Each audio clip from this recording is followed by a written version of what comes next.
Even though we are located in different parts of the world, I would like to formally begin our event today by acknowledging that the University of British Columbia, Vancouver, is located on the traditional, ancestral, and unceded territory of the Musqueam people. We here at UBC are very grateful to be able to carry out our work on this land. Today's talk by Professor Yan is part of the City Reassembled series, a series of seminars, conversations, and associated events to explore the past, present, and future of the Hong Kong diaspora. This webinar and the series in general is organized by the UBC Hong Kong Studies Initiative and is co-sponsored by the Department of Asian Studies, the Department of History, Center for Chinese Research, Center for Migration Studies, Asian Canadian and Asian Migration Studies, Public Humanities Hub, and the Interdisciplinary Histories Research Cluster. And we thank them for their support. Let me now briefly introduce Professor Yan.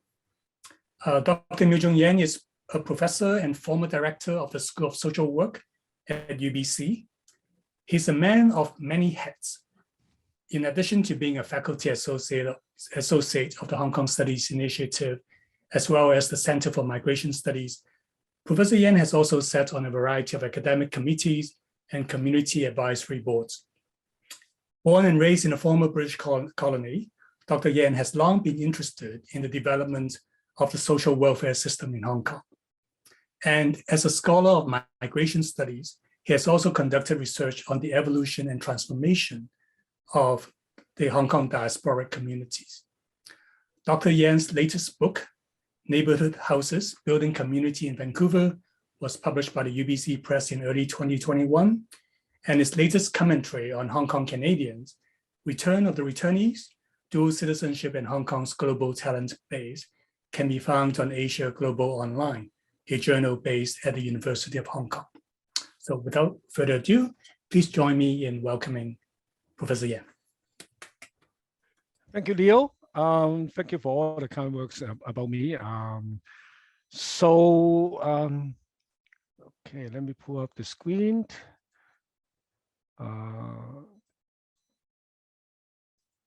And also, I would like to thank all the audience today. I want to put a footnote before we start.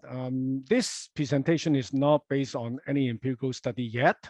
So, although I have submitted a proposal and hope we'll get some money to do the study, most of the information today I'm going to present will be based on the literatures and some of my previous work.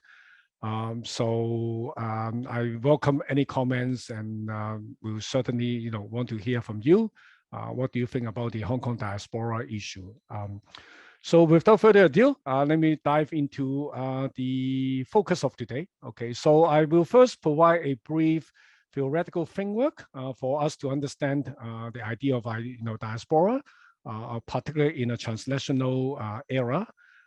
So my main argument today is a diaspora is a group of transnational migrants who has enrooted in the host country and while maintained by a collective imagination of their distant hometown.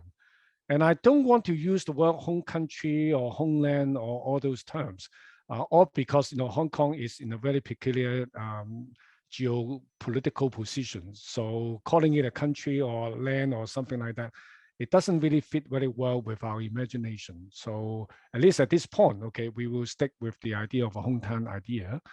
And I also will raise the question and try to explore a little bit further is, are Hong Kong immigrants a diaspora yet? Or are we in the formation of a diaspora community? In order to do that, if you look at my main argument, okay, I think the most important thing is diaspora cannot be like a sojourner, here, come and go. Diaspora to enroot it in the host country. Otherwise, we probably should not call them diaspora. But of course, the question to us is, if we want to answer the question, are Hong Kong immigrants diaspora yet?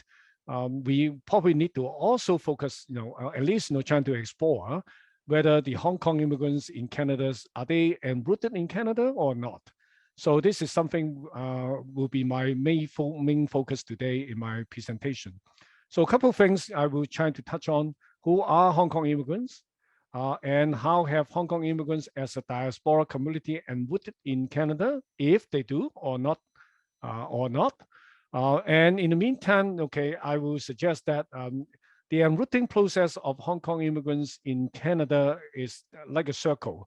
It has been enrooted, uprooted, and also rerouted, or we can use the enrooting, uprooting, and rerouting if we believe, okay, this is a circle, it will never end. And towards the end, okay, I will also raise a few questions for us to consider. So a brief idea of what a diaspora in transnational era. The study of diaspora have become a very diverse and very rich field. So there are many different interpretations, definitions, many theories associated with diaspora. And today I'm not going to detail to discuss all this theory and perspective. I'm more focusing on the idea of diaspora within a transnational migration framework. So I particularly rely on Fasis and Bull News. Both of them wrote a chapters in the book edited by Fast. So later on, you will see the reference in my reference list. I hope I pronounced their name correctly. Probably not, but forgive me if I don't. So according to them, okay, transnationalism today is a high cross-border mobility. So in other words, when we say somebody is in a transnational, is a transnational migrant, we're probably saying that they have a high mobility between their home country and the host country. And also they have intensive connections through something we call the transnational space, which is the network between the host country and the home country. And most of the network will be maintained and generated by using ICT, information communication technology. And in the meantime, okay, transnational migrants tend to always have frequent short-term visit back to their home country and sometimes back to their host country. It depends on which level of return migration we are talking about.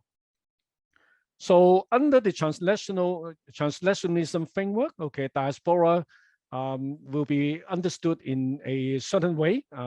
But before I talk about the features of diaspora under the so-called transnational framework, I want to acknowledge that okay, the original idea of diaspora have been always referred back to the exile experience of Jewish and Armenian refugees or migrants, if we want to call them. But this idea now have been expanded from the Jewish and Armenian experience now to almost all transnational migrants. To a certain extent, some people may argue that we may use this term to a level and make it more like a cliche now. But according to the two authors I cite here in my presentation, they come up with some kind of features. Okay, if we talk about diaspora within a transnational transnationalism framework, okay, these are the features or the characteristics that we may want to look into before we call a group as diaspora. So one is a diaspora with in a transnational era, okay, have a strong collective intergenerational transmitted identity formed within a reluctant dispersal conditions. So in other words, okay, the identity of the group is not just in the first generation migrants. The identity will be able to transmit, okay, to their second generation or the third generation or even further. And in the beginning, okay, this formation is not in a very voluntary willing experience. To a certain extent, it's sort of in a force. They are a little bit forced to leave their home country. So that's the reason why they use a reluctant dispersal condition. Second is a diaspora with in the transnational era will have they will be closely organized through networks with other dispersed migrants, similar migrants in other locations. In other words, when we think a group as a diaspora, we are not just thinking about them in one country. We're probably thinking about they also connect with their own people in other countries. And then the third characteristic is a constructed and shared imagination of hometown or home country, relying on collective narratives and formation of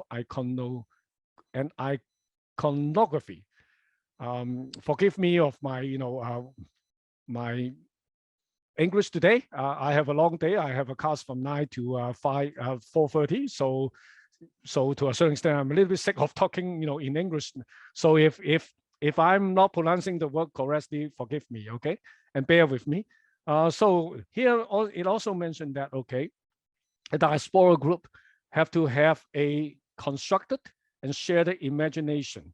So in other words, okay, whatever happened in the hometown, it's not just the factual, information or the factual hometown we're talking about. To a certain extent, okay, there's certain kind of imagination about that. And whether the imagination is about the past or about something that we hope the hometown will become, that's another issue. But this imagination will be reflected in something, they will call collective narratives. That means, they all have a similar stories talking about this imagination. And also, they also will, create certain kind of icon in order for them to identify to. And then the number 4, characteristic will be focusing on the relationship with hometown, while I think this is my major argument today is we would not assimilated in the host country. So what I'm saying here is a diaspora, like what I said in my main argument, is they, when they are thinking about their hometown and they want to connect with the hometown through, different way, they are also enrooted in the host country. But one thing is very important is they are enrooted here, but they are not assimilated in the host country. Because once they are assimilated with the host country, probably the hometown will be, will not be in their in their imagination anymore. So at that point, whether they are still diaspora will be very debatable. So what I'm going to focus on today will be at this part, okay, the second part of this statement, which is the rerouting or enrooting of, Hong Kong immigrants in Canada. So when we talk about Hong Kong diaspora, one thing I want to raise is whether Hong Kong diaspora is the diaspora within a diaspora or is a new diaspora.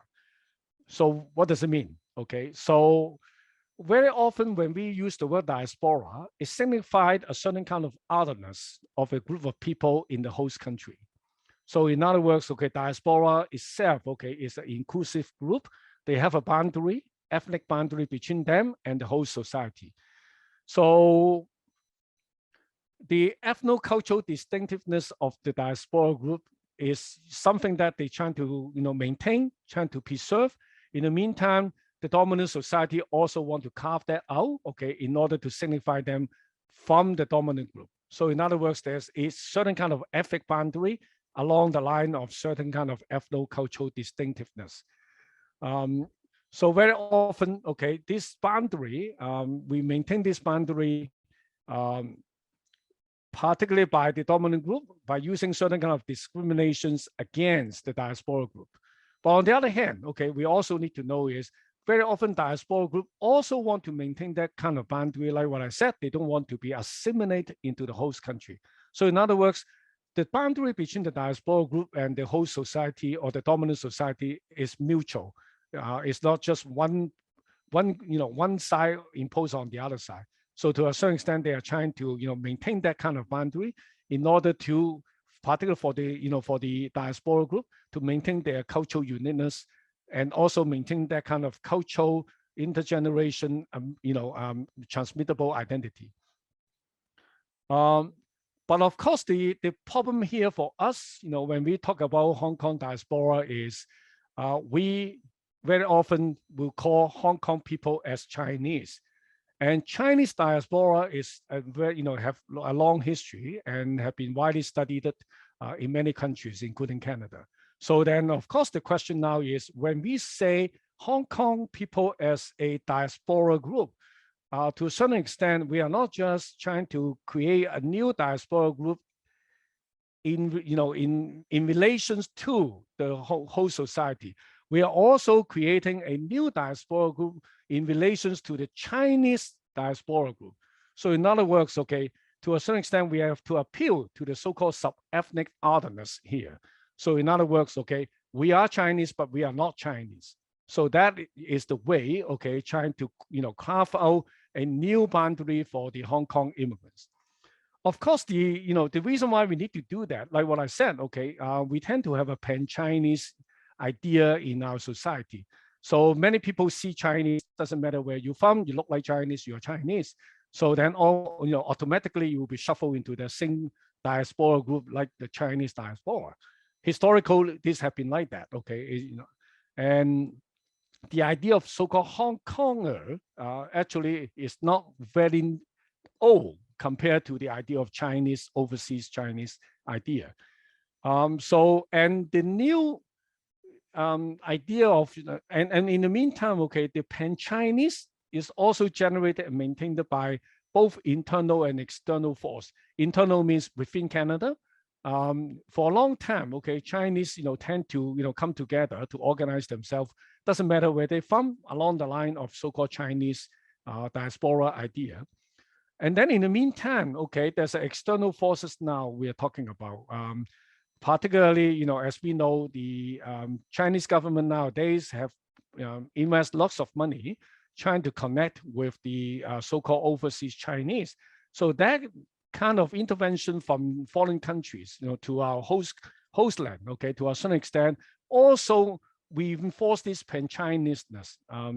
But today I'm not going to go further into this, this dynamic. But certainly, okay, the Chinese diaspora in Canada is internal within Canada by the dominant group and also by the Chinese group, like what I said, trying to carve out, the ethnic boundary between, the dominant group and us. And in the meantime, now this boundary have been reinforced, okay, by a foreign powers, vis-a-vis China, okay. So this is, what causing this so-called pan-Chinese phenomenon. And the idea of so-called Hong Kongness or Hong Kongese, whatever we call it, okay, is quite new to a certain extent. It almost like happened after the, I would say, in Canada. I'm focusing in Canada, almost in the, in the early 90s or late 80s. Okay, people start, using this term more and more often. And actually, I checked I thank you for Leo pointing me to the Canadian Newsstream database. Okay, I tried to look for the use of the term Hong Kongese, Hong Kong, all these terms. And as you can tell, okay, from 1990 to 1999, this term has been used for 509 times. And then a decade later, okay, from 2000 to 2009, the usage of these terms is much less. And then from 2010 to 2018, okay, this term almost every year have about 20 mentions, by using this term. But from 2019, okay, up to October 2021, we are talking about almost like 2.5 years, something like that. This term has been used over 1,200 times. So what is it telling us? So from what I read, reading this, information, it seems to me that there's an increasingly use of the term Hong Kongese as a signifier of this group of people who are from Hong Kong, right? The Hong Kong immigrants. So to a certain extent, it may also signify a certain kind of public recognitions of the uniqueness of Hong Kong people, other than being just Chinese. They have their own uniqueness here. I think giving 1,200 times have been used as a term to to label the Hong Kong immigrants. That means at least in the public discourse there is a certain kind of recognition now of Hong Kong as a diaspora group. And in the meantime, I believe, okay, more and more Hong Kong people are using this term to identify themselves. As we know, in the 2021 census, there was a movement to urge Hong Kong immigrants, when they check the ethnicity in the census, they were, urged to use, to check the Hong Kong, the box of Hong Kong. So to a certain extent, in other words, okay, there is a mutual reinforcement now in the public discourse and also among many Hong Kong people trying to use this new label, okay, to label the Hong Kong immigrants. And that label actually is speaking to us, to a certain extent. There's a formation of a new diaspora group here. So then the question is, if Hong Kong diaspora, if Hong Kong immigrant is a diaspora group, then are they, have they enrooted in Canada well? So then, of course, the question here is, Hong Kong diaspora now is become an imaginary community. But up to today, okay, most of the time when we talk about the Hong Kong diaspora group, okay, we tend to think about the reason why, this idea come up and why people start identifying themselves as Hong Kong diaspora, or because of the transnational politics happening on the other side of the Pacific. So of course, the question is, okay, for those people who come to Canada or now already in Canada for, many years, okay, how do they see themselves, right? If, they're coming together, it's all because of what happened in Hong Kong caused the Pacific. How about if, things happen there, die down? Will this be, will this kind of Hong Kong diaspora idea be maintained? Or will the whole idea of Hong Kong diaspora be gone and then we return back to the so-called pan-Chinese diaspora, right? And in the meantime, there's a lot of people now escape from Hong Kong. Forgive me by using the term escape. I think, because the rush they leave Hong Kong, using the word escape probably will be useful to describe the situation. But of course, the question to them, right, and also to us is, will they, okay, think that leave Hong Kong? Will they stay there to, in the whole new country? Or like, one of the former Legislative Council member, I forgot the name. So he said he won't, apply for any refugee status. He will not, become a immigrants to other countries. So to a certain extent, he's in exile. He's a sojourner. And again, like what we say, okay, if they're sojourners, are they diaspora, right? So I think those are something we need to, really think about that. And also, if we, later on, I will also, expand my observation here is, I always question how much would Hong Kong immigrants had and have really put into the soil of Canada. So in other words, how enroot are Hong Kong immigrants? Actually, we in transnational migration studies, so Hong Kong immigrants tend to be seen as the model of transnational migrant with high mobility circling between two locations, three locations across Pacific. So we have the return and post-return, phenomenon, which something I will also dive into later.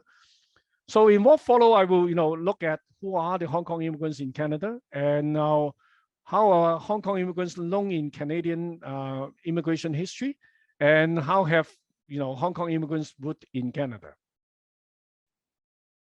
So this is a long table. Okay, so as we know, the first Chinese arrived Canada is in the late 19th century. Okay, so from almost like 1880 to 1920, before the Chinese Exclusionary Act, okay, we have many Chinese came to Canada, and many of them went through Hong Kong.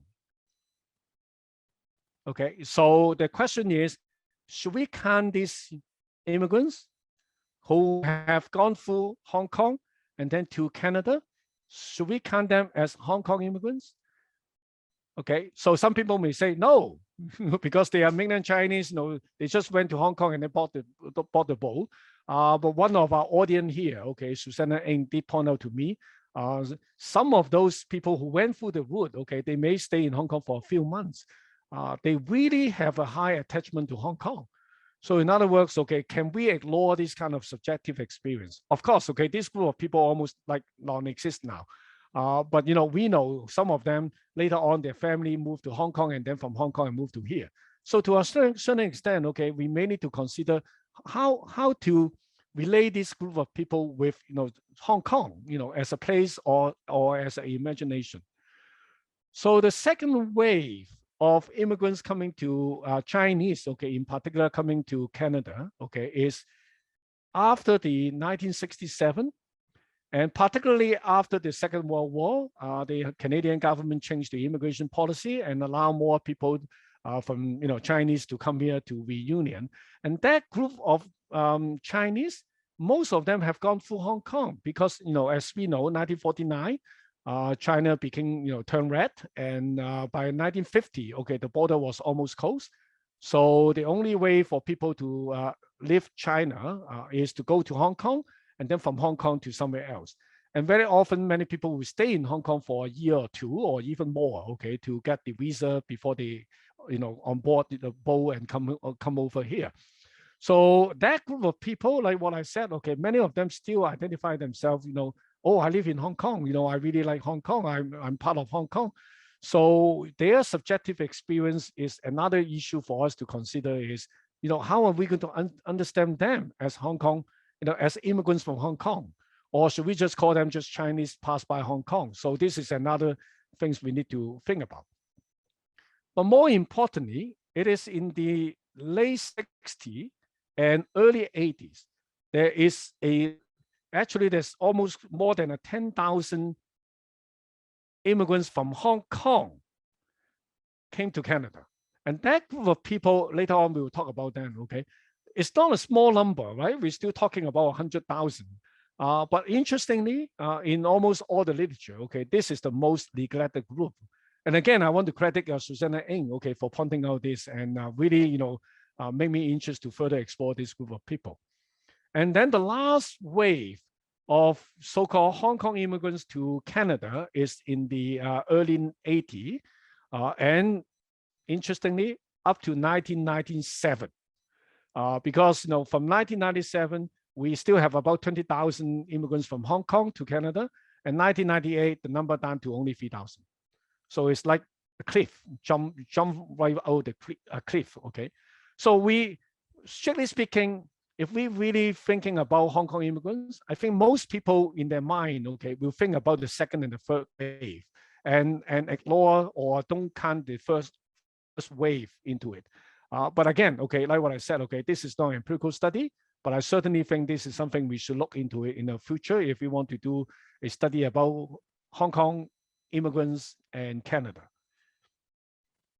So regarding the second wave, okay, this is the interesting information, like what I said, is, as you can tell from this table, from 1986 and 1976, for people who don't know Hong Kong history really well, okay, in the end of 1950s and also in early 1960s, 1965 and 1967, Hong Kong experienced 3 different social riots. And during that period of time, okay, many people were leaving Hong Kong because of the instability.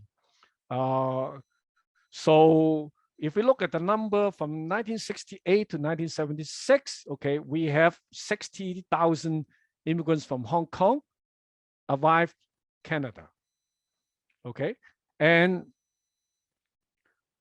here you can tell, okay, there are 24,000 from mainland China, but if my, information is correct, these are the group, like what I said, most of them went to Hong Kong, stay for a while, and then move to Canada. But because their original permanent residence was in China. So again, okay, this is another group of people, we cannot ignore their sense of the attachment to Hong Kong. And then in 1977 to 1984, okay, we have about 50,000 immigrants from Hong Kong, and then we have another similar number of immigrants from China. And again, I suspect many of them also have to, go through Hong Kong to come to Canada. So if we're only looking at the last permanent residents from Hong Kong, okay, we are talking about 110,000 immigrants from this period arrived Canada. And this is not a simple, this is not just a group of people who arrive. Actually, they have made many changes in the Canadian society. So So number one, we need to remember, okay, by then, okay, in the 60s and 70s, many people in Hong Kong still have a very refugee mentality. So to them, Hong Kong is not the permanent place. They just need to look for some places to go. So when they have an opportunity to come to Canada or to somewhere else, okay, they just left, particularly given, the social riots in Hong Kong.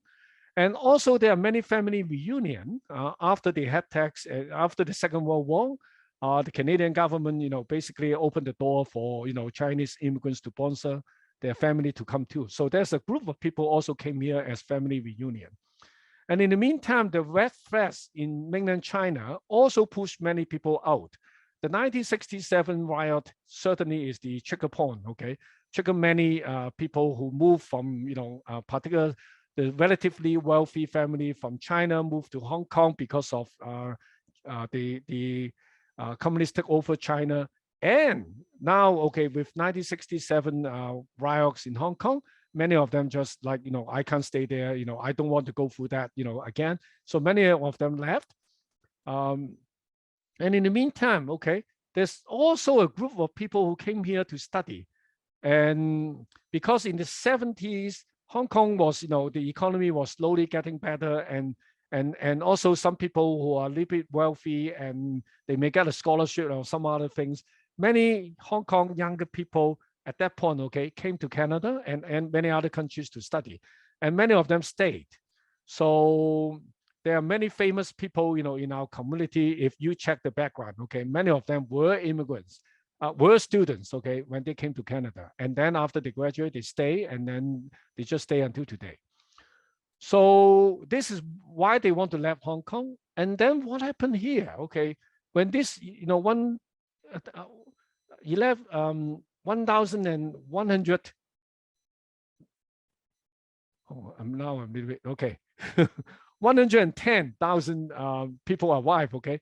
So what have they done here? So basically, I would describe the settlement is relatively quiet, even though, I still maintain, okay, it's not a small number, but they don't come at one time, okay. So they slowly and come. And many of them are very quiet. They just settle and then do their work, and raise their own family. But in the meantime, okay, they did revitalize Chinatown a bit. From these literatures, I find out that, okay, there was an interesting story about a Hong Kong immigrant who came here to study, and then she finished and became a professional, and she joined, one of the association in Chinatown, and she tried to, democratize, the Chinese Cultural Center. And it ended up, with a very messy story. So if you're interested in that, you may want to, take a look of this literature. But even so, okay, many of them, because, Chinatown was the only place they could hang out and then, see other Chinese. So many of them were slowly engaged in the, the association. Actually, I was talking to one of the president of the association a couple of weeks ago, and she came here to, get her engineering degree, and then she stayed, and then because of her last name, she joined one of the camp association, and now he's the president of the association.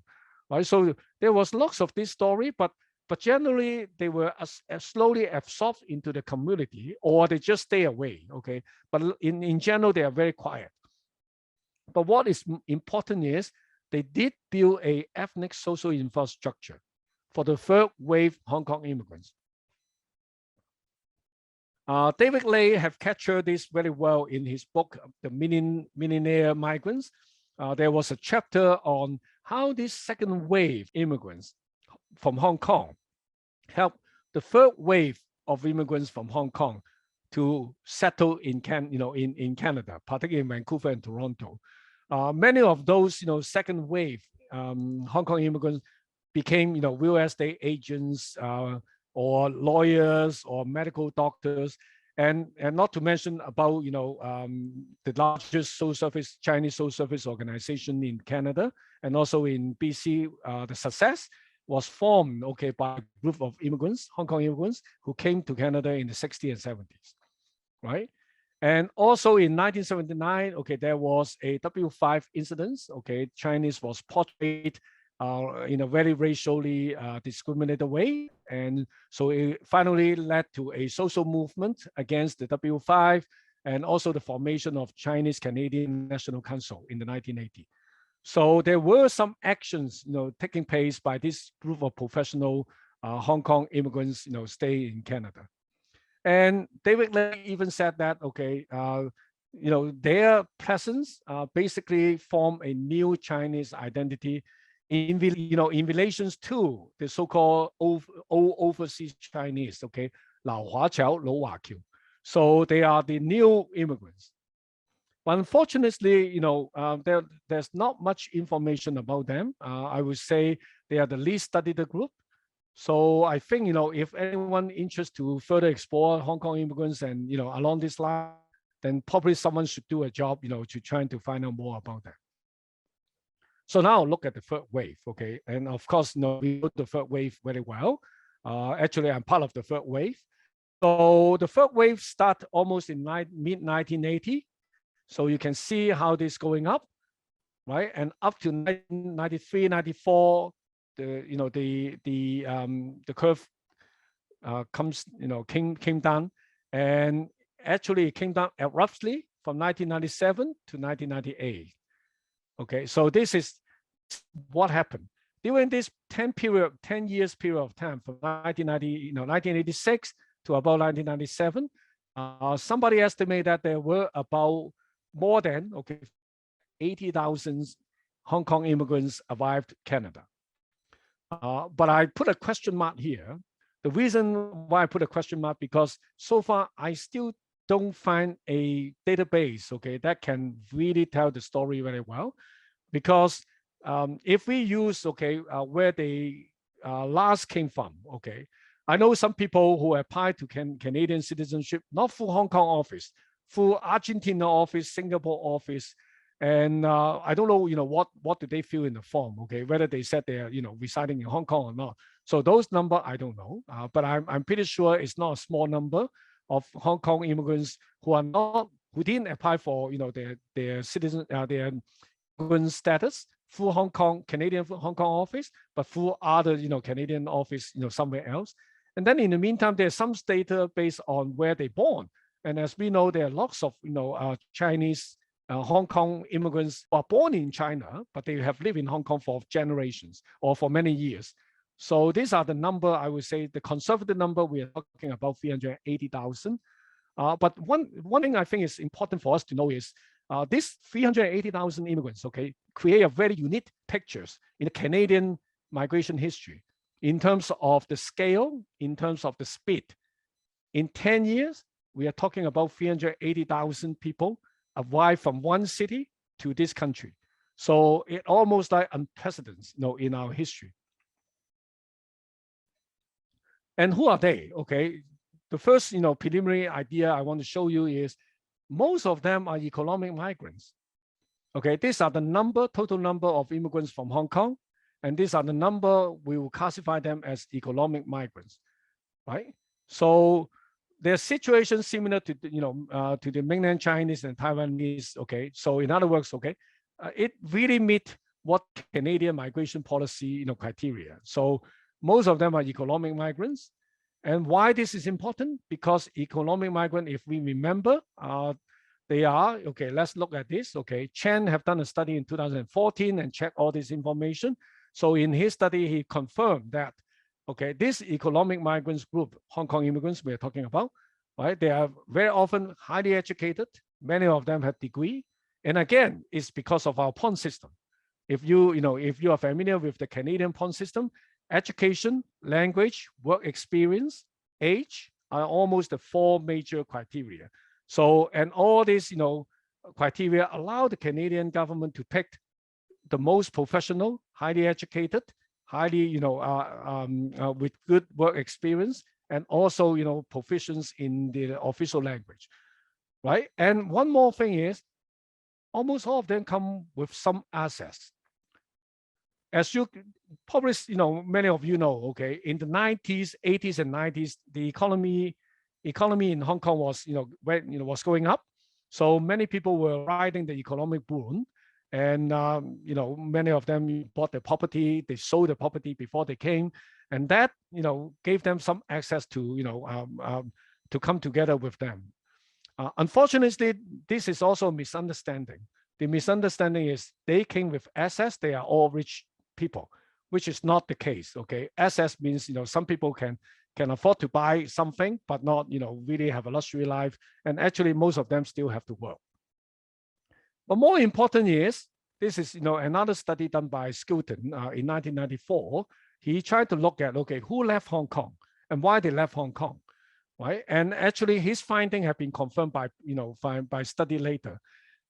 The interesting point here is most Hong Kong immigrants to Canada are economic migrants, but they are not coming to Canada for economic reason. Okay, this is very at odds, okay, with most literatures about migrants. They came here mostly because of the political instability. So many of them, you know, decided to leave Hong Kong just to buy a insurance, right, or a passport. And also the more important thing is, okay, many of them left because of the life cycle issue, you know, within their family. Many of them came here to raise their family, and many also came here, you know, for the children's education, okay? And in the meantime, because they are generally younger, you know, group of people who move to Canada, most of them are the working age, and they are also in the productive age. So that's why after they arrive, okay, many of them not just form their family, okay, they also, you know, have their own children. So this is, you know, something I would say, again, a very unique characteristic of the Hong Kong immigrants, okay? So they are not moving for economic reason, right? Even though they applied, you know, to Canada through the economic class, right? The political reason, the life cycle, you know, needs of the family basically became the major reason why they left Hong Kong. Okay, and that also generates something in the future. Okay, later on we'll talk about that, and that's why they don't really stay very long. Okay, so something we'll talk about in a minute from now. But let's look at that. Okay, have this group, the so-called the third wave or the second wave, Hong Kong immigrants, have they tried to enroot in Canada? So to a certain extent, I would say yes. Okay, why? If you remember, one of the criteria to, you know, to understand the diaspora in a transnational era is they do something called iconography. That means, okay, they're trying to build something which can help them to connect their life experience here with the memory of their hometown.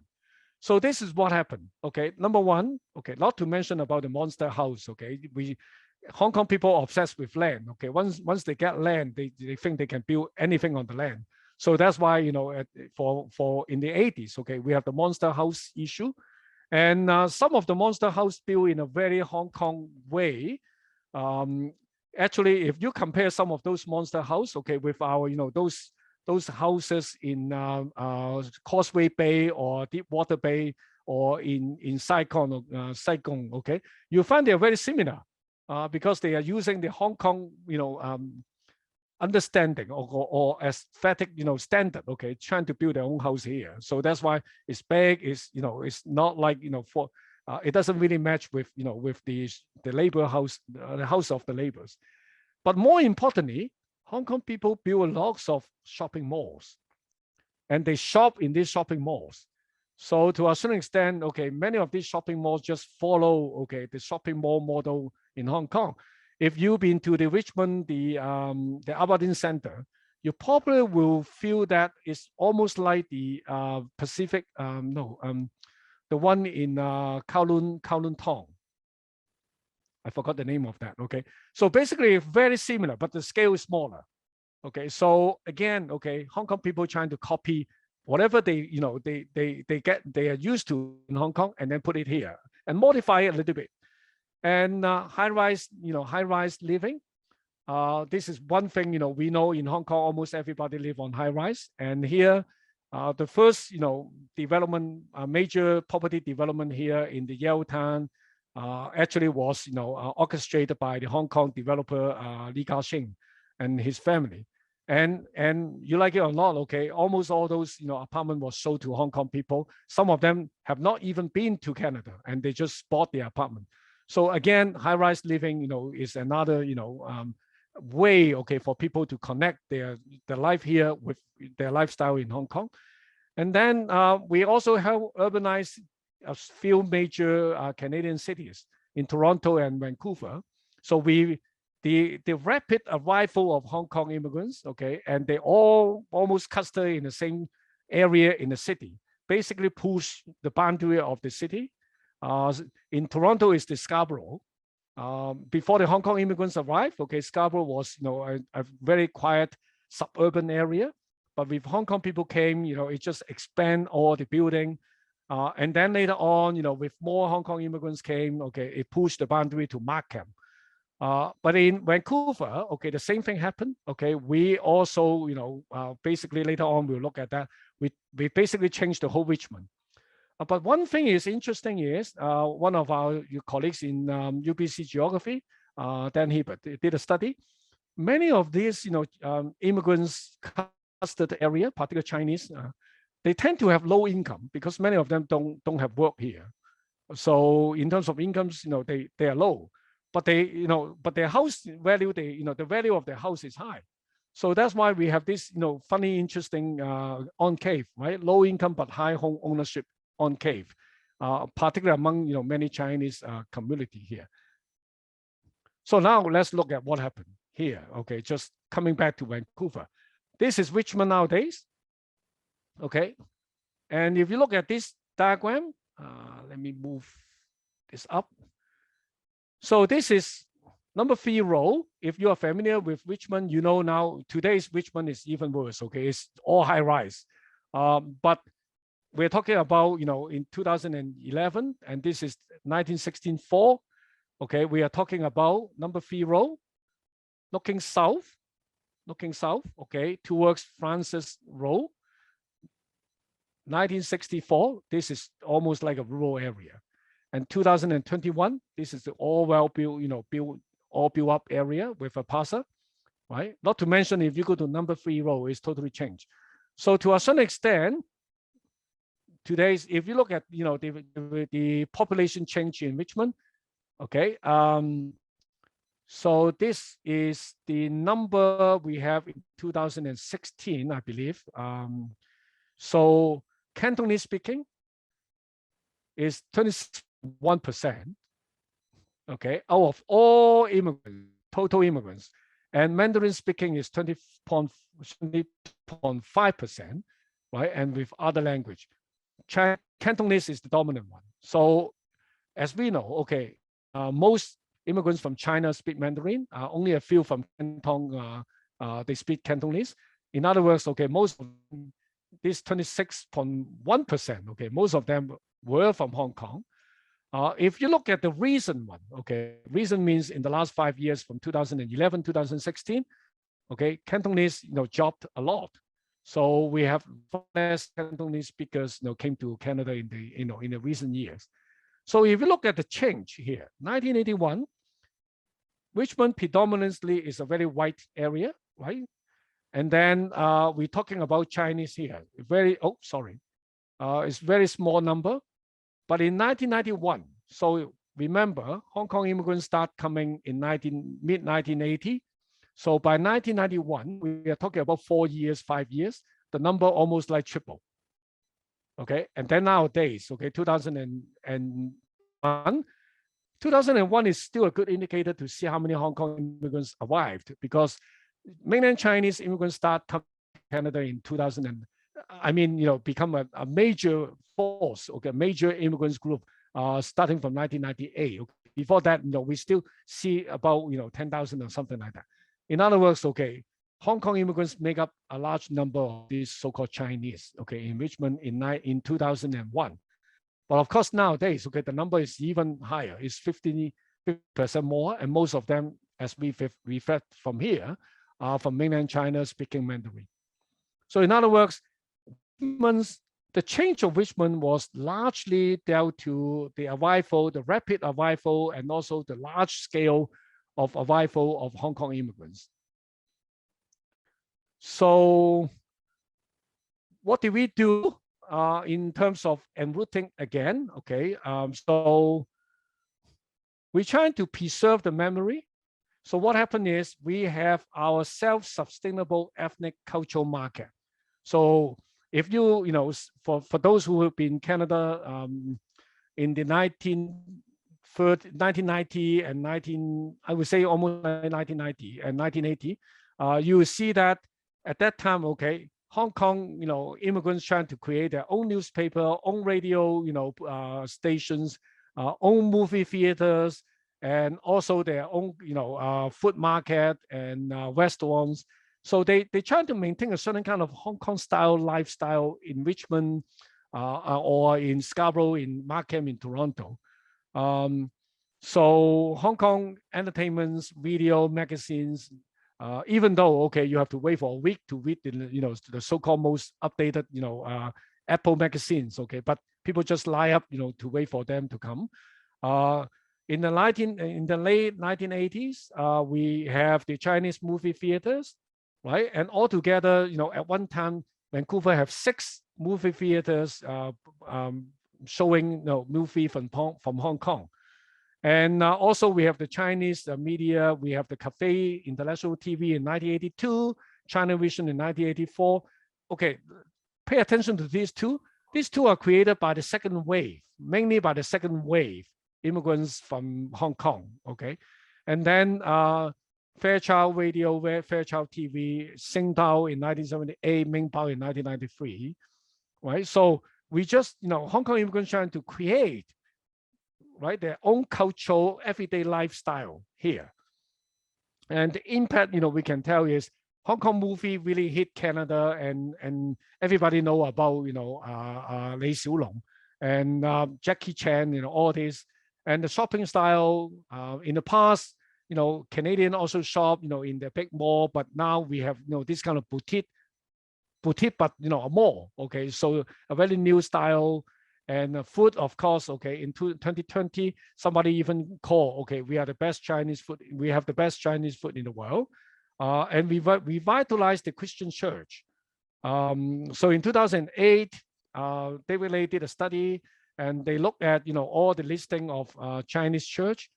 Most of them were set up for less than 10 years, over half of them, okay? So in other words, we are talking about 1990, end of 1990, okay, the church was set up. And very often, you know, most of those congregations are not big, okay, have less than 100 people. So in other words, okay, there's lots of Hong Kong immigrants coming here to revitalize, okay, the local churches and turn many of those English-speaking church into a Cantonese-speaking church. So, but this is the trick. Like what I said, okay, many Hong Kong people move to here are not thinking to stay here, okay? They just want to get the insurance. And when Hong Kong, after 1997 was stabilized, everything seems to be going better. And people start thinking about, okay, now I get a passport, what am I going to do? So we do have a transnational commuting, you know, before that, okay? So, as we know, many, you know, this is the phenomenon I think is not stranger to you. The astronaut family, the satellite kids, many Hong Kong people, you know, place their family here, but the breadwinners, mostly the husband, are still working in Hong Kong. So they make the money in Hong Kong, and then they, you know, support the family living in here. So they basically commute to here once a year or twice a year. And that's the reason why very often it was the women driving the car and the man sitting next to them. And then 2 weeks later, the husband gone and the wife, you know, the wife and mother take care of the children again. So at one point, somebody even joked, okay, Richmond or, you know, the Markham in the Richmond Hill, actually, the Richmond Hill in Toronto, people, you know, was joking, calling them the widow village, because, you know, the husband are not around. Only the mother, the wife, okay, stay here to take care of the child. And there's lots of what we call the sick mall. I don't know how to translate that in English, okay? It means people are basically living on their interest, and then, you know, their daily work is, you know, shopping around the mall, having lunch, and, you know, sometimes play mahjong and watch TV. So this is a very, very unique pattern and reputations of Hong Kong immigrants in the 80s and early 90s. And in the literatures, okay, they are described as, okay, flexible citizens. That means, they can be everywhere as long as, they can tap into the economy, they get the status, and they will just move around. And, David Lay called, this group of commuters, millionaire migrants. Unfortunately, this is a very bad and inaccurate portrait, because most of the commuters are not really millionaires. Many of them just doing a job, mid-level job or professional jobs in Hong Kong. But the money they make in Hong Kong is sufficient enough to raise the family here. Unfortunately, they've been seen as the millionaire. So there's lots of myth about Hong Kong immigrants during the 80s and the 90s, okay? And some of them are true, some of them are not true. And unfortunately, like what I said, it's very unfortunate. We think, okay, Hong Kong people are very mobile. In the meantime, we also have to bear in mind, majority of Hong Kong immigrants didn't live. Majority of them stayed, okay? Unfortunately, they are not in the news. Because they stayed, there's no value for them to be in the news. So all the news focus on those who are moving around, okay? And then it hit in the upward thing mainly happened, well, and at this stage, I won't say they are upward thing at all, but certainly they are not rooting, particularly for the breadwinner, right? Because they're moving around. And also, many families were not sure whether they want to stay. And that's the reason why they still want to keep a foot in Hong Kong. So that led to the second stage, which happened in the early 90s and lasts until almost like mid-2000, okay? Or even, I would say, maybe even today, is the return migrants. So what happened here is, if you're familiar with the economic situation in Hong Kong, in the mid-1990s, early 90s, the economy in Hong Kong was blooming. But the economy in Canada was very bad. So I remember when I went for an interview in the Canadian High Commission, the immigration officer, interviewed me and my wife. And then she basically said, I apply, through my social work, status, right? So I get a points. And the immigration officer basically said, you won't get a job most likely in your first 2-3 years. So that's how bad the economy was. Okay. Unfortunately, they can still give me 10. I should say, fortunately, I'm here. So for some reason, okay, this is the economic situation in Canada. Many people just couldn't find job. There's a very good documentary made by Hong Kong radio and televisions. You can tell, okay, at that time, people were very desperate. Not to mention, okay, they couldn't get their job at their level. So because of the economic situation in Hong Kong is turning better and the economic situation in Canada is not good, many people just decided to, upward and move the whole family back. And not to mention, for those commuters, right? Because they already have a foot on both sides. So to them, it's easier for them to move the family back. So then what we know nowadays is, at least in 2011, okay, there was an estimation that 300,000 Canadians were residing in Hong Kong at that point. And again, okay, this number is a myth, okay?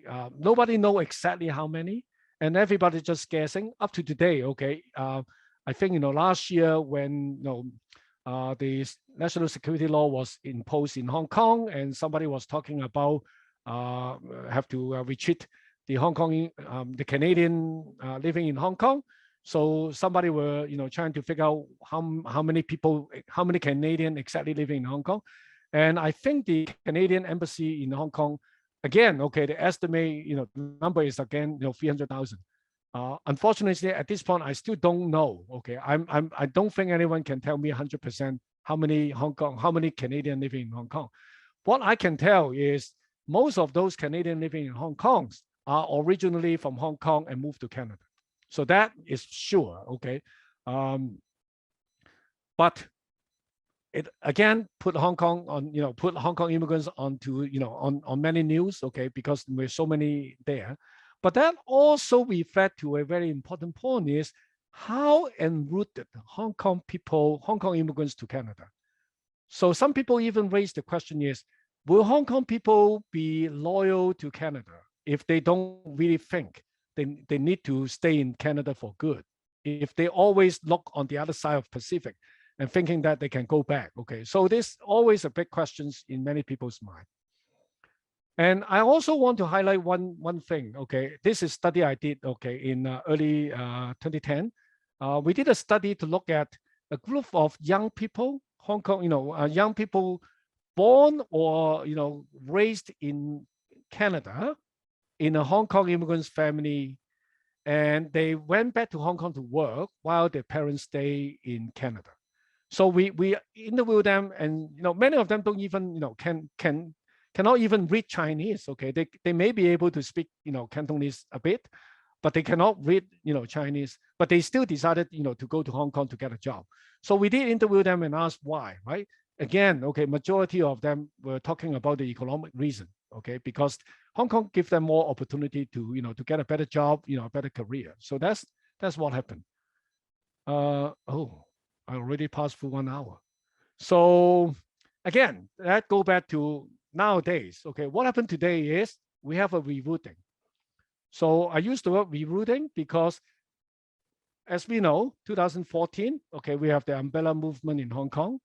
And at around 2015 and 16, among my friends, I think, Professor Shin can also be a witness because some of the friends, were his friends, okay, already saw that, okay, there were many Canadians living in Hong Kong, came back to Canada in the summer, shopping around, to find apartment and house, okay. And then later on in 2015 and 16, we start, seeing some we call post-return migrants from Hong Kong back to Canada. So, and then, 2019, we know what happened, and everybody guessed, okay, the 300,000 Canadian in Hong Kong, many of them will move back to Canada. And we did see, okay, this is coming, okay. Unfortunately, due to our immigration system, our entry and exit system, we don't really know how many are coming back. But at least, okay, if we go around to Richmond and many other places, we can tell, okay, there's lots, more people speaking Cantonese now. And CBC and Global News, and both of them have done, some investigation in those issues. So then the question is, why did they want to come back? Of course, our first impression is because of political reason. So we did a study with about 20, more or less 20 post-returnee. Again, I want to give the credits to Kennedy Wong, okay, who's also in our audience. Okay, he helped me to do this study, and our paper was sort of conditionally accepted. Hopefully, we will have the information to share with you very soon.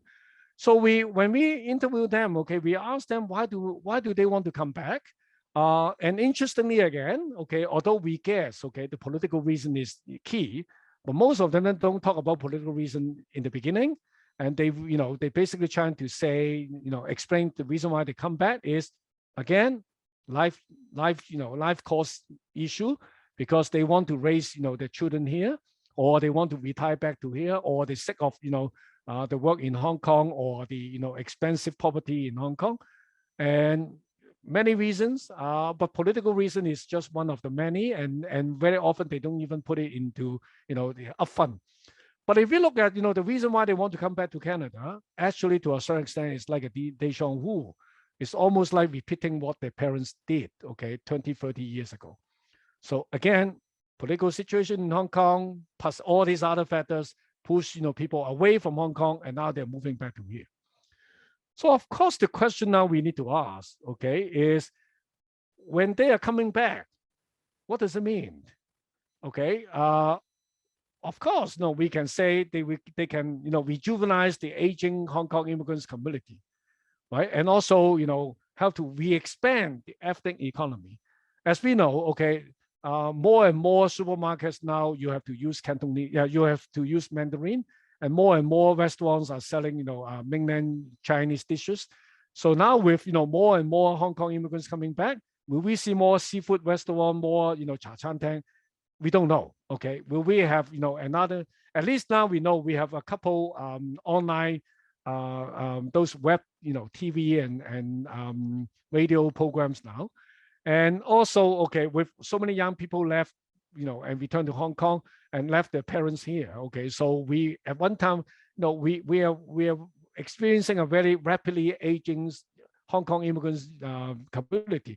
So now with these young people coming back, bringing their children back, so are we, will they be able to rejuvenate the Hong Kong immigrant community? We don't know. Stay tuned. And then, another, question we need to ask ourselves is, when they come back, does it mean that they will help to form a diaspora community, right? Or will they just go live again? So the question is, will the return migration and the return migration and then become the return migration? So that means, will they one day, when everything settled down in Hong Kong, for good or for bad, will they move back to Hong Kong again? So this is a big question mark. I wrote, I think Professor Shin, when he introduced me, I did write a short articles to contribute to the global study in Hong Kong University. And basically my argument is, this kind of return back to Hong Kong phenomenon probably will be ended because of the national security law. Judging from what happened now in Hong Kong and also the economic restructure in Hong Kong, most likely, okay, there's not much attractions, okay, for our future younger generation to consider moving back to Hong Kong. So in other words, this round of post-return migration will be maybe the end of the circular migration of the Hong Kong immigrants group. So if it is the end, that means it signals that whoever come back or whoever arrived to Canada as a new immigrants, most likely they will stay and they will enroot themselves. If they do stay and enroot themselves,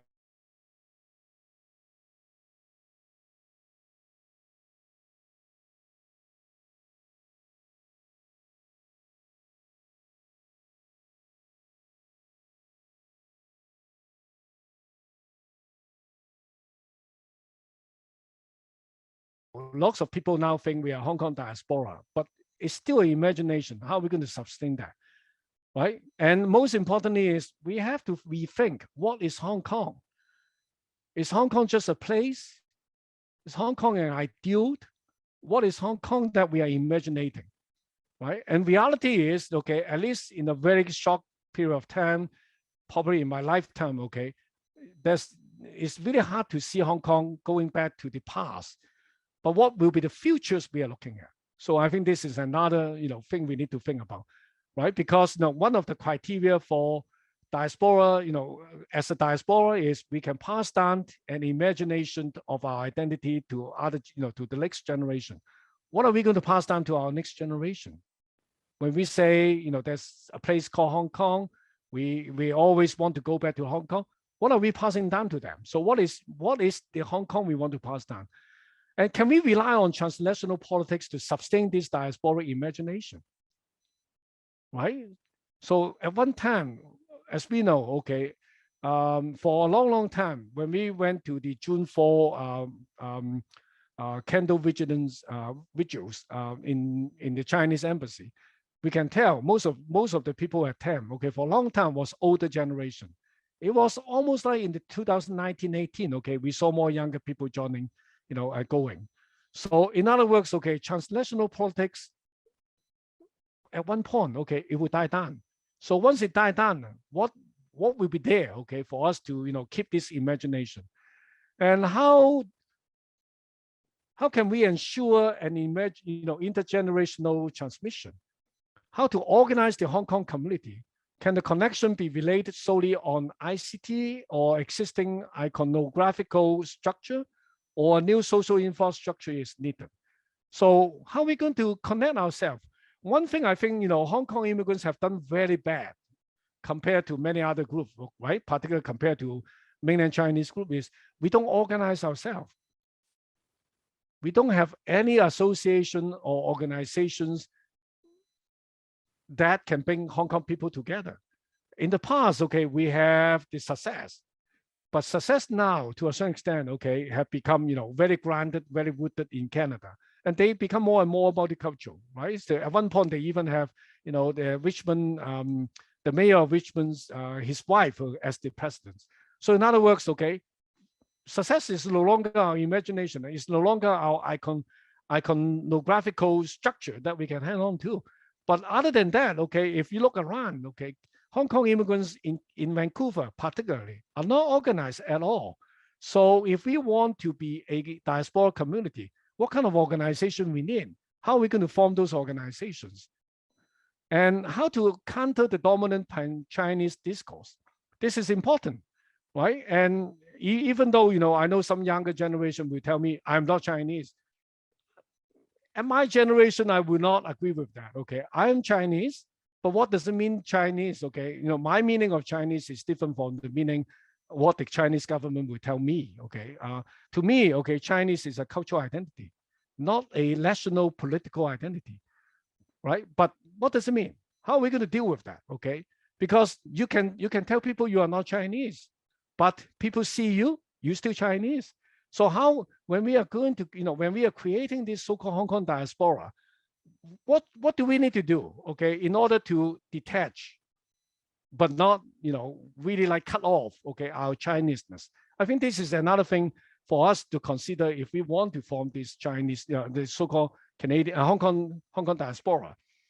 So should we, trying to now, instead of using the word Chinese, we should now start using Huaren, Huayan, or even Asians. Okay, one observation we have is, if we look at the anti-Asian racism movement, Hong Kong Chinese very often just like absent in those movements because of many political reasons. So again, okay, if we think this is a Chinese issue, then probably many people will say, I'm not Chinese, I'm not going to join it. But how about if this is an Asian issue? So should Hong Kong, diaspora also trying to connect with the Asianness of our, of our identity? Maybe this is one way for us to detach ourselves from the Chineseness. Something we need to think about that. And also, what is the relations between the Hong Kong diaspora group and the mainland Chinese diaspora group and the Taiwanese diaspora group? So we see them as enemy, like antagonistically, or we should see them as competitor. Okay, in some issue we can work together, in some issue we just don't work together, right? So how are we going to perceive that kind of relations? At this point, okay, from my observation is, to a large extent, the Hong Kong diaspora, people who are trying to make this happen is taking a very antagonistic, perspective. They are mainland Chinese. I'm Hong Kong, Hong Konger. So there's a boundary we don't cross. You don't want to cross the boundary, but you are living in Canada. You are put in a situation that boundary will become meaningless when you are dealing with non-Chinese. So then what are we going to do with that? And then, how to integrate this new identity with the Canadian identity. I think this is most important for us to consider. I hope you don't get anything from my, my presentation today. At least you get this point. We have to think about how we're going to enroot into the Canadian context. We cannot be seen again like, the group of people who always take advantage, like, Iwa On suggests, we are flexible citizens. We're taking, the advantage of our dual citizenship moving around. Okay, we can no longer live like that. If we still live like that, okay, then people will not pay attention to us, right? If we think Hong Kong diaspora is a unique group, then we have to enroot into Canada. So we have to, participate. We have to have our voice, our voices heard. Otherwise, okay, who care? Like what I said, okay, people just see, Hong Kong immigrants as Chinese. So then when things come up, the politicians want to get opinion, they want to solicit vote, okay? They only see you as Chinese if you don't participate. So it's important for Hong Kong immigrants to take, a more active role in civic participation and to organize ourselves. And this, participation is important. Again, I want to credit, Kennedy Wong. He shared his paper with me. He came up with an idea called the outward dimension of diaspora. This is what we are talking about here.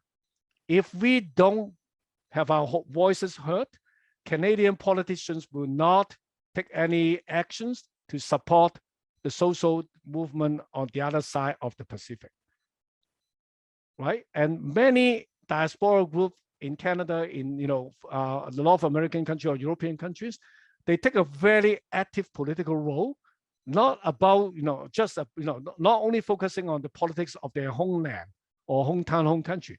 They also want to focus on the local politics, because only when you have an influence in local politics, you can change or you can push the local government, your host government of your host country, to support a social movement at your homeland.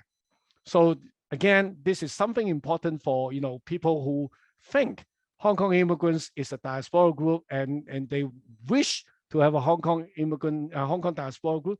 These are the things that we need to take into consideration. These are the references. Thank you very much.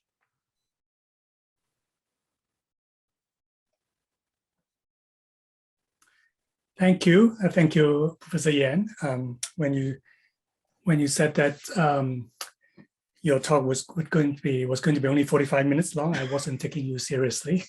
So, and thank you for giving a sort of thorough presentation after having taught for 3 hours. So, very much appreciate your work. So there are, of course, many comments and questions in the chat area.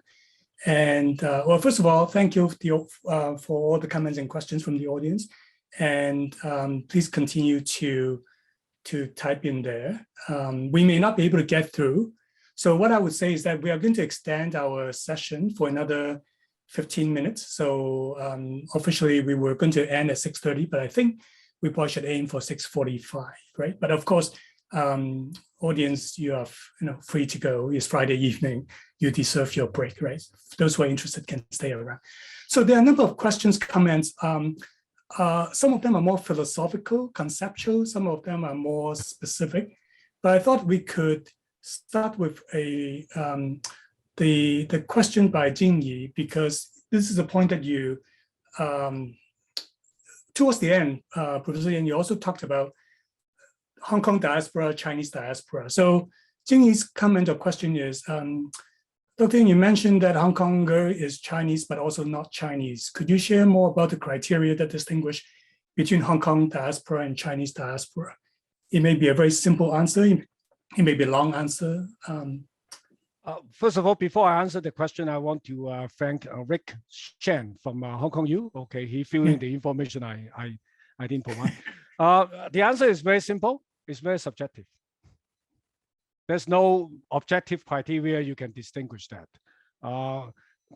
Even among Hong Kong immigrants community, okay, there's some people who don't buy the idea of Hong Kong diaspora. They still think they are Chinese. So it's really much self-identifications and very subjective, experience and choice. Yeah.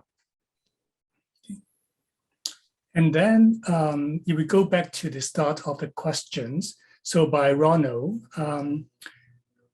I'm curious about whether the concept of Hong Kong is considered just a place or invested with a unique identity from the presenter's perspective. And then later on, I think Ronald also added a comment, what if identity is a process of choosing and becoming? So these are, so I would classify them as more philosophical, conceptual, but yeah. Well, yeah. No, when we use the word Hong Kong, right away you think about the place, right? So somewhere in South China, okay, somebody call it the Pearl of of Asia or whatever. So, but that place also have lots of history, and lots of things have happened, and exactly because of something now happening there, right? Cause the Pacific now triggers people to think about, okay, what does it mean that things happening there to me, and how that things redefine me.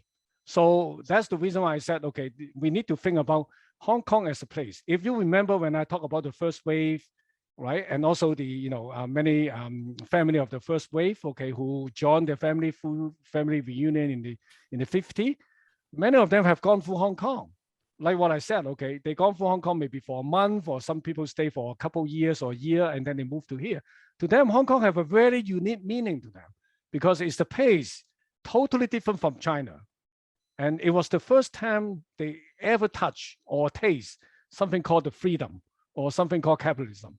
So to them, okay, that kind of memory stay with them. So, you know, again, okay, to a certain extent, identity is not a hard and fast rule we can use very objective criteria to define. I agree with you, okay, identity is a process, right? It's not just a choose, it's also an imposition to, it's a negotiation. Because like what I said, you know, if you remember what I mentioned in the discussion is, Hong Kong diaspora can think, can tell people I'm Hong Kongers, right? But for people who don't know you, they look at you, you're Chinese. So many Hong Kong diaspora always face a situation they're forced to have a Chinese identity that they may not want to adhere to, right? So it's always like a negotiation process. And having said that, we also have to take into consideration identity is very strategic too. So in some situation, you just you don't bother, okay, I'm Chinese, it doesn't matter, okay? Particularly, okay, you don't want to, argue and further argue with people, or that may give you some kind of strategic benefit. You just take it and then you move on, just walk away. And in some situation, you may just die hard to fight, okay? I'm not, okay, don't call me that. So it is a very unsettled and contingent process, yeah. And then there are, I think, a couple of questions that have to do with the concept of enrooting, as opposed to, or in comparison with assimilating, right? So, yeah. So Kennedy asked a question. So at the beginning of the presentation, you defined diaspora as a group of migrants who do not assimilate, but enroute to the host land. Do you mean diasporas are not economically, politically, and culturally assimilated? How should we define, well, that's the question about the differences between enrooting and assimilating. And then I think Susanna, right, our good friend Susanna also asked, if the post-returnees eventually stop their transnational migration cycle and finally settle in Canada, should they be considered enrooting or assimilating? So coming at it from different angles, but still the concept of enrooting and assimilating. Well, of course, to answer this question, we have to go back to the definition of assimilation, right? So if a hardcore definition of assimilation means you just give up everything and you become, the host country people, right? You take up the culture, you take up everything. And as we know, okay, in real life, it doesn't happen like that, okay? Very few people, will become like that. So, and in Canada, we basically don't use the word assimilation at all. We avoid using the term, okay? We use the word integration. So put it this way, in a simple example, Richmond enrooting or assimilation, right? If you go to Richmond, you have all the Chinese mall, Chinese restaurant, and all this and all that. They are part of Canadian business. You cannot tell them they are not Canadian business, right? So, and because of the language issue, many of them now have, big English sign. And some of them now, okay, even hire people who can speak English to serve, local people. So those kind of stuff, okay, is the part of the enrooting. And that's the reason why when we use, when the transnationalist framework to talk about diaspora, they talk about the forgive me, okay. Iconography. Iconography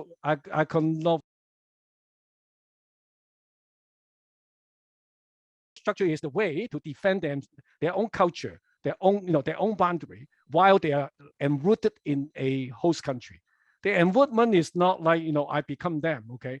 Just like, you think about, you go to a park, okay? You can have different trees and all, have their own place and stay there. And it's the park, right? So I'm talking about this kind of metaphor, so-called enrooting. So we are part of the park, but in the meantime, we have our own tree, we have our own wood, okay? And we communicate with others.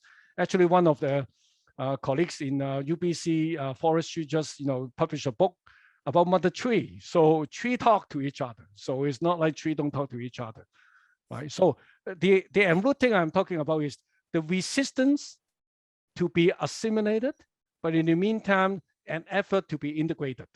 So this is the enrooting we are talking about. So then go back to Susanna's questions.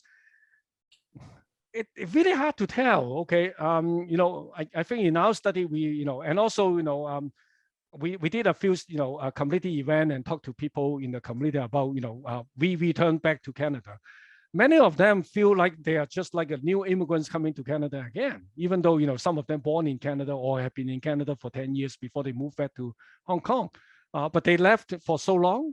Don't forget, okay, we change, they change too, right? So when they come back to here, if they're going to decide, to stay in Canada, so to a certain extent, they are rerouting back to, the Canadian context. Yeah.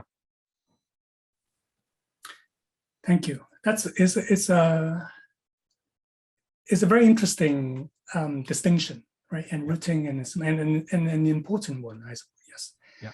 So there are some other questions that have to do with waves and generations. So I think Justin has a very, I would say, a specific question on the second wave, the 1960s and 1970s, and their impact on, or the influence on local or the Chinatown. So the question is, how did Hong Kong migrants affect the politics of Chinatowns in the 1960s and 70s? I don't know.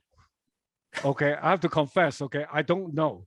I don't know for two reasons. Number one reason is, honestly, there's not much out there. I have to refer back to Susanna. Okay, she's the expert, I'm not. Okay, actually, I'm tapping into her knowledge about that. At least, no, Susanna and I will agree that, okay, there's not much information about the the second wave Hong Kong immigrants in Canada and what have they done. Okay, so this is a big hole. Anyone, somebody have to do something, okay, to understand that. But certainly, the dynamic, it seems like, a little bit odd, okay. I think, okay, the political dynamic there, probably Susanna will know better, okay, because, she have done some field work there. But judging from the book written by Mitchell, okay, I think, at that point, okay, the politics was not about, China and Taiwan, okay. When the Hong Kong immigrants went into there, it was the old political dynamics and the new, according to, David Lay, the new Chinese, okay, trying to, somebody will see it like, you're trying to intrude into our traditional mandate, right? So now you come and you want to take over us. It's more like that kind of dynamics, happening, during the 70s and 80s. Yeah. And then there are questions comparing different waves of migration. And so I think Ricky mentioned between the second wave or the similarities. So let's go to his second comment. I believe the second wave after the 1967 riots and the post-2019 wave should be an interesting comparison, especially keeping in mind that for the second wave, there were few who left Canada to return to Hong Kong.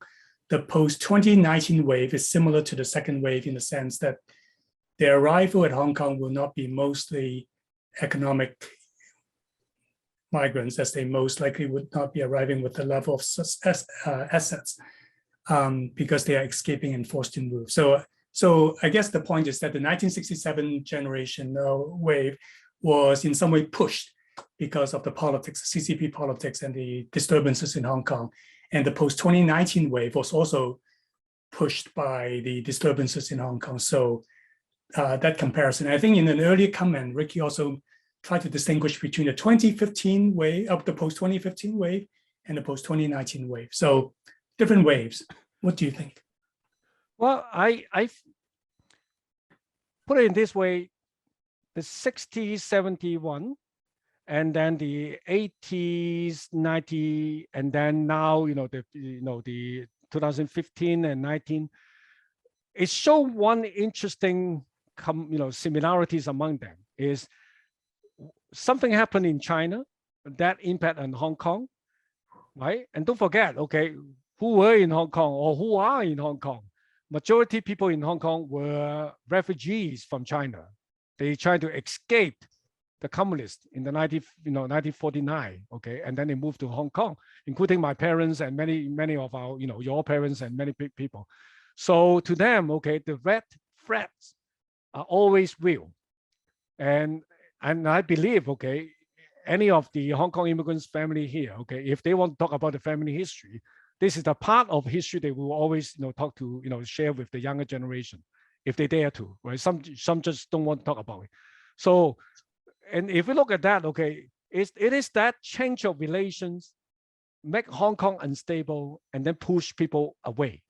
So to a certain extent, this is interesting. I think I will refer back to some of my colleagues in Hong Kong who study about Hong Kong people in Hong Kong. Is have Hong Kong people ever really enrooted in Hong Kong?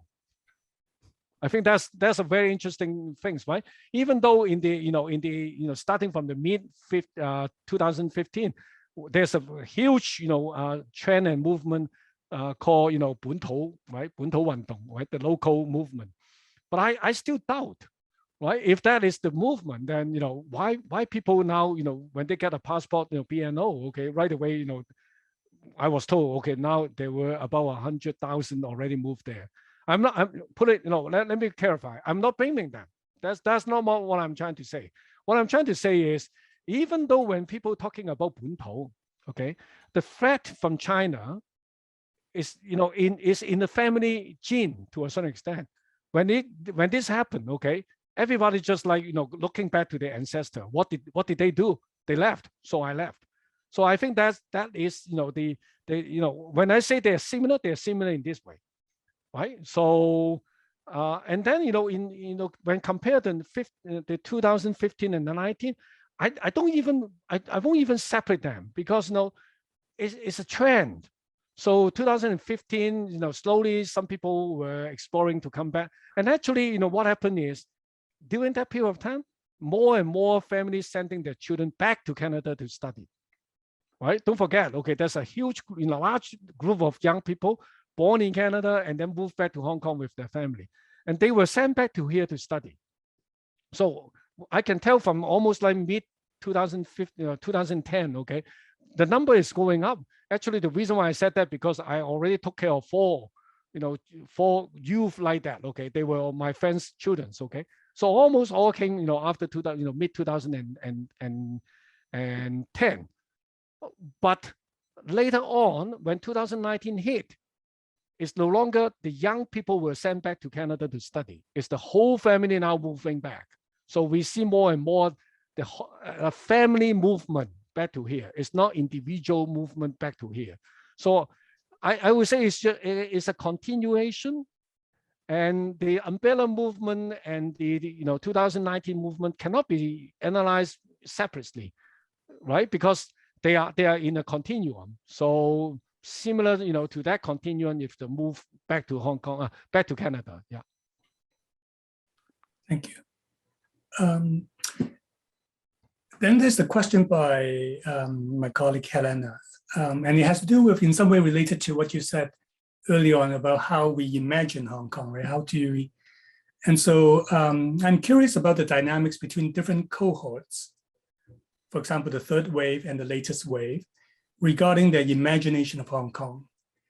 How do the happenings in their homeland change their perceptions of Hong Kong and or China, and their tendencies to enroot, reroute?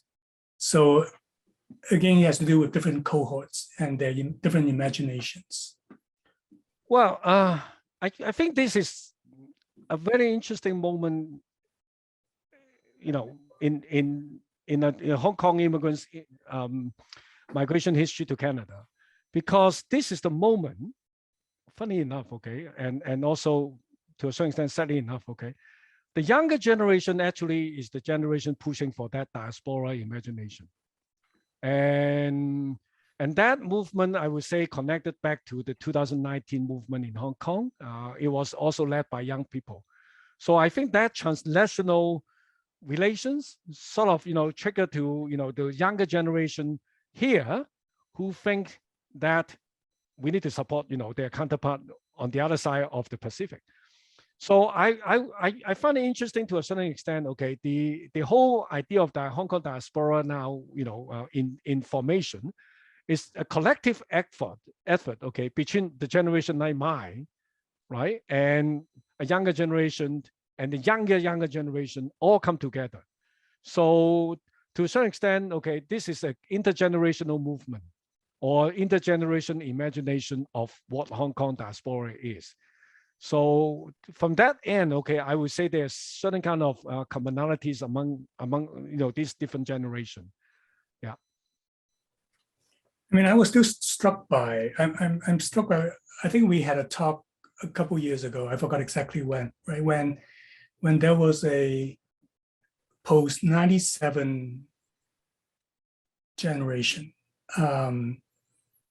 I think it's I don't know. I didn't know the person. I don't know the person well enough. But a very young student, college age student, commenting on. I think made the remark that is, and he was speaking to the audience, and the audience in the audience there were many people, my generation, Professor Yan's generation, and I think what he said was, "I want what you had in Hong Kong."